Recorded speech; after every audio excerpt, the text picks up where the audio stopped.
மாமல்லபுரம் சமநிலை பாறை.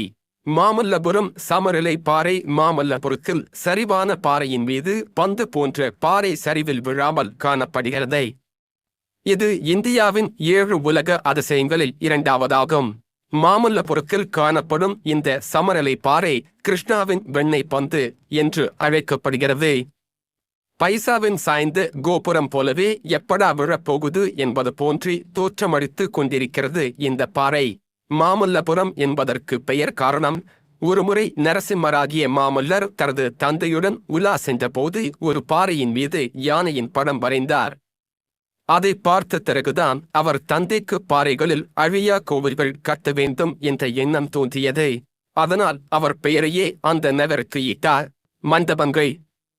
பெரும் பாறை ஒன்றின் முகப்பை மட்டும் பட்டையாகச் செதுக்கி அதன்பின் உள்நோக்கி குறைந்த வகையில் உருவாக்கப்பட்டவையே இந்த வகை கோயில்கள். இவற்றின் பின்புறச் சுவரில் கருவறைகளும் அதற்கு முன்பாக அர்த்த மண்டபம், முகமண்டபம் ஆகிய முன்னறைகளும் இருக்கும். கட்டுமானத்தை தாங்கும் வகையில் தூண்கள் செதுக்கப்பட்டிருக்கும். இவ்வகை கோயில்களின் ஒரு கருவறை அல்லது 3 கருவறைகள் அல்லது 5 கருவறைகள் கூட இருக்கலாம். எல்லா கோயில்களிலும் கருவறைக்கு முன் அர்த்த மண்டபம் இருக்கும். சிலவற்றில் மட்டுமே முகமண்டபம் என்ற அர்த்த மண்டபத்துக்கும் கருவறைக்கும் இடைப்பட்ட இடம் இருக்கும். கருவறைகள் சிவன், திருமால், பிரம்மன், துர்க்கை, சுப்பிரமணியன் ஆகிய தெய்வங்களுக்கானவை. இந்த தெய்வங்கள் சில கருவறைகளில் சிலைகளாக பின் சுவரில் வடிவமைக்கப்பட்டுள்ளன. ஆனால் எல்லா கருவறைகளிலும் அப்படி இல்லை.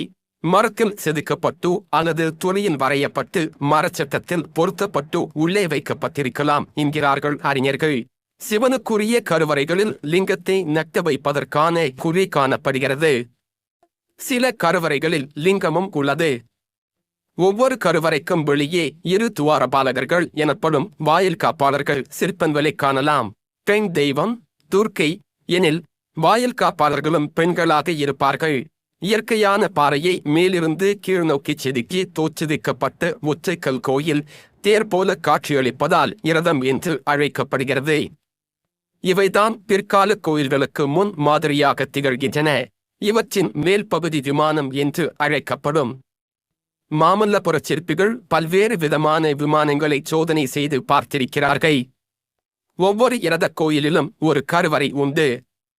கருவறைக்கு இருபுறமும் வாயில் காப்போரும் உண்டு.